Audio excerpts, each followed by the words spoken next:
ಬೆಳಗಾವಿಯಲ್ಲಿ ಗಡಿನಾಡು ಕನ್ನಡಿಗರ ಸೇನೆಯ ಬೆಳಗಾವಿ ಜಿಲ್ಲಾ ಘಟಕವನ್ನ ಇತ್ತೀಚೆಗೆ ಸ್ಥಾಪಿಸಲಾಯಿತು. ಈ ಮೂಲಕ ಗಡಿನಾಡಿನ ಕನ್ನಡ ಪರ ಚಟುವಟಿಕೆಗಳಿಗೆ ಮತ್ತಷ್ಟು ಚೈತನ್ಯ ತುಂಬಿ ಬಂದಂತಾಗಿದೆ. ಘಟಕದ ಉದ್ಘಾಟನಾ ಸಮಾರಂಭದಲ್ಲಿ ಗಣ್ಯರು ಹಾಗೂ ಸೇನೆಯ ಪದಾಧಿಕಾರಿಗಳು ಭಾಗವಹಿಸಿದರು. ಸೇನೆಯ ರಾಜ್ಯಾಧ್ಯಕ್ಷ ಬಲರಾಮು ಅವರು ಮಾತನಾಡಿ, ಕನ್ನಡ ನಾಡು, ನುಡಿ, ನೆಲ, ಜಲ, ಭಾಷೆ, ಸಾಹಿತ್ಯ ಮತ್ತು ಸಂಸ್ಕೃತಿಯನ್ನ ರಕ್ಷಿಸುವ ನಿಟ್ಟಿನಲ್ಲಿ ಹಲವಾರು ಹೋರಾಟಗಳು ನಡೆದಿವೆ. ಆದರೆ ಅದರ ಫಲವಾಗಿ ಇಂದು ನಾವು ಗಡಿನಾಡು ಕನ್ನಡಿಗರ ಸೇನೆಯನ್ನ ಸ್ಥಾಪಿಸುತ್ತಿದ್ದೇವೆ ಎಂದರು. ಗಡಿನಾಡಿನಲ್ಲಿ ಹಿಂದೆ ಕನ್ನಡ ಮಾತನಾಡಲು ಹೆದರುವ ವಾತಾವರಣವಿತ್ತು. ಆದರೆ ಈಗ ಕನ್ನಡ ಭಾಷೆ ಎಲ್ಲೆಡೆ ರಾರಾಜಿಸುತ್ತಿದೆ. ಇದಕ್ಕೆ ಕನ್ನಡ ಪರ ಹೋರಾಟಗಾರರ ತ್ಯಾಗ ಮತ್ತು ಹೋರಾಟಗಳು ಕಾರಣ ಎಂದು ಅವರು ಹೇಳಿದರು. ಸಮಾರಂಭದಲ್ಲಿ ಮಾತನಾಡಿದ ಶ್ರೀ ನಿಶ್ಚಲ್ ಸ್ವರೂಪ್ ಮಹಾಸ್ವಾಮಿಗಳು ಕನ್ನಡ ಭಾಷೆ ಮತ್ತು ಸಂಸ್ಕೃತಿಯನ್ನ ಉಳಿಸುವ ಮತ್ತು ಬೆಳೆಸುವ ಅಗತ್ಯತೆಯನ್ನ ಒತ್ತಿ ಹೇಳಿದರು.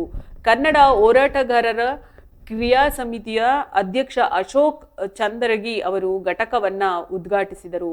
ಅವರು ಮಾತನಾಡಿ, ಗಡಿನಾಡಿನಲ್ಲಿ ಕನ್ನಡ ಭಾಷೆ ಮತ್ತು ಸಂಸ್ಕೃತಿಯನ್ನ ಉಳಿಸಲು ಎಲ್ಲರೂ ಒಟ್ಟಾಗಿ ಶ್ರಮಿಸಬೇಕು ಎಂದು ಕರೆ ನೀಡಿದರು. ಇನ್ನು ಮುಂದೆ ಗಡಿನಾಡು ಕನ್ನಡಿಗರ ಸೇನೆಯ ಮೂಲಕ ಕನ್ನಡ ಪರ ಚಟುವಟಿಕೆಗಳನ್ನು ಮುಂದುವರಿಸುವುದಾಗಿ ಬಲರಾಮು ತಿಳಿಸಿದರು. ಈ ಮೂಲಕ ಗಡಿನಾಡಿನ ಕನ್ನಡಿಗರ ಹಿತಾಸಕ್ತಿಯನ್ನ ಕಾಪಾಡಲು ಮತ್ತು ಕನ್ನಡ ಭಾಷೆಗೆ ಹೆಚ್ಚಿನ ಪ್ರೋತ್ಸಾಹ ನೀಡಲು ಸಂಘಟನೆ ಬದ್ಧವಾಗಿದೆ. ಈ ಕಾರ್ಯಕ್ರಮದಲ್ಲಿ ಸ್ಥಳೀಯ ಕನ್ನಡ ಪರ ಹೋರಾಟಗಾರರು, ಸಂಘಟನೆಗಳ ಪದಾಧಿಕಾರಿಗಳು ಮತ್ತು ಸಾರ್ವಜನಿಕರು ಭಾಗವಹಿಸಿದರು. ಕನ್ನಡಿಗರ ಸೇನೆಗೆ ಎಲ್ಲರಿಗೂ ನಮಸ್ಕಾರ. ಇವತ್ತು ದಿವಸ ಗಡಿನಾಡು ಕನ್ನಡಿಗರ ಸೇನೆಯ ರಾಜ್ಯ ಶಾಖೆ ಉದ್ಘಾಟನೆಗೆ ಕಾಣಿಕೆ ವಹಿಸಿದಂತ ಪೂಜ್ಯರಾದ ಶ್ರೀ ಶ್ರೀ ನಿಶ್ಚಲ್